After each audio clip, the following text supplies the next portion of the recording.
Vous allez maintenant apprendre à utiliser un tableau à double entrée pour calculer des probabilités. Et on va faire cela avec un exercice. On répartit les 120 personnes qui ont déjeuné dans une brasserie dans un tableau à double entrée selon deux critères, selon que ces personnes ont pris un café, oui, non, et ont pris un dessert, oui, non. Et donc les 120 personnes sont réparties dans ce tableau. On va y revenir tout de suite.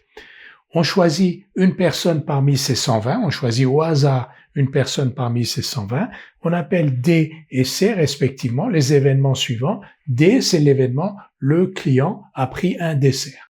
Et C, c'est l'événement, le client que l'on a choisi donc au hasard a pris un café.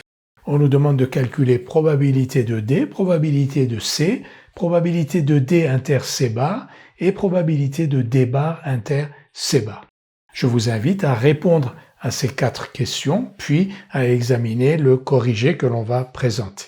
Un commentaire sur ce tableau à double entrée. On a donc réparti les 120 clients de la brasserie selon deux critères, selon qu'ils ont pris un café, oui, non, et selon qu'ils ont pris un dessert, oui, non. Donc les 120 personnes sont réparties dans ce tableau. Par exemple, les 15 que l'on voit ici, il y a donc 15 personnes qui ont pris un café et un dessert.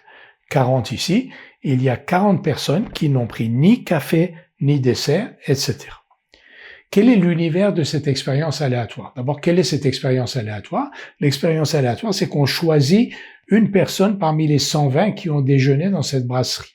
Donc, l'univers de cette expérience aléatoire, ce sont les 120 personnes qui ont déjeuné là, puisqu'on va choisir une de ces 120 personnes. Donc, le résultat possible de ce choix, c'est une parmi ces 120 personnes qui ont déjeuné là. Donc, l'univers de cette expérience aléatoire, ce sont donc les 120 personnes qui ont déjeuné dans ce restaurant. On est en situation d'équiprobabilité parce que l'on choisit au hasard une personne parmi ces 120. Donc, chaque personne a la même probabilité, 1/120e, d'être choisie. Maintenant, on va calculer les différentes probabilités qu'on nous demande de calculer. D'abord, la probabilité de l'événement D. Qu'est-ce que c'est que l'événement D?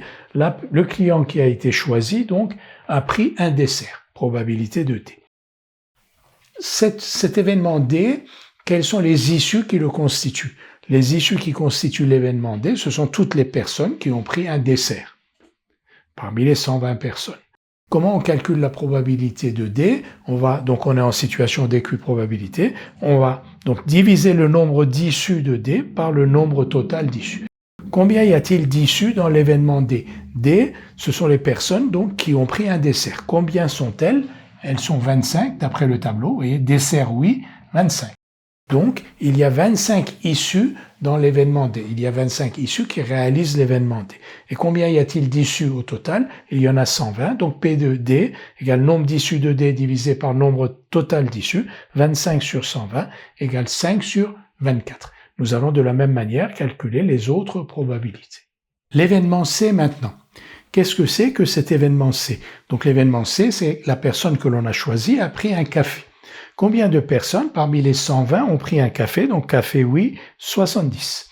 Donc 70 personnes parmi les 120 ont pris un café. Donc l'événement C est constitué de ces 70 personnes. Vous vous souvenez que l'univers de notre expérience, ce sont les 120 personnes qui ont déjeuné dans ce restaurant. Parmi ces 120, 70 ont pris un café. Donc l'événement C est constitué par ces 70 personnes, ces 70 issues. Comment on calcule la probabilité de C? Comme on est en situation d'équiprobabilité, probabilité de C, nombre d'issues de C sur nombre total d'issues. Nombre d'issues de C, on a vu que 70 personnes avaient pris un café. Nombre total d'issues, 120. 70 sur 120, 7/12e. La probabilité de D inter C bar maintenant. Qu'est-ce que c'est que D inter C bar? C'est que la personne a pris un dessert et n'a pas pris de café. C bar n'a pas pris de café.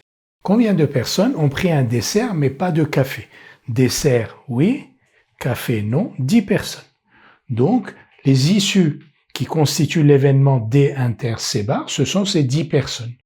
Quelle est la probabilité de D inter C bar? Comme on est en situation d'équiprobabilité, c'est le nombre d'issues de D inter C bar, c'est-à-dire le nombre d'individus qui n'ont pas pris de café mais qui ont pris un dessert, divisé par le nombre total d'issues, le nombre total d'individus, 120.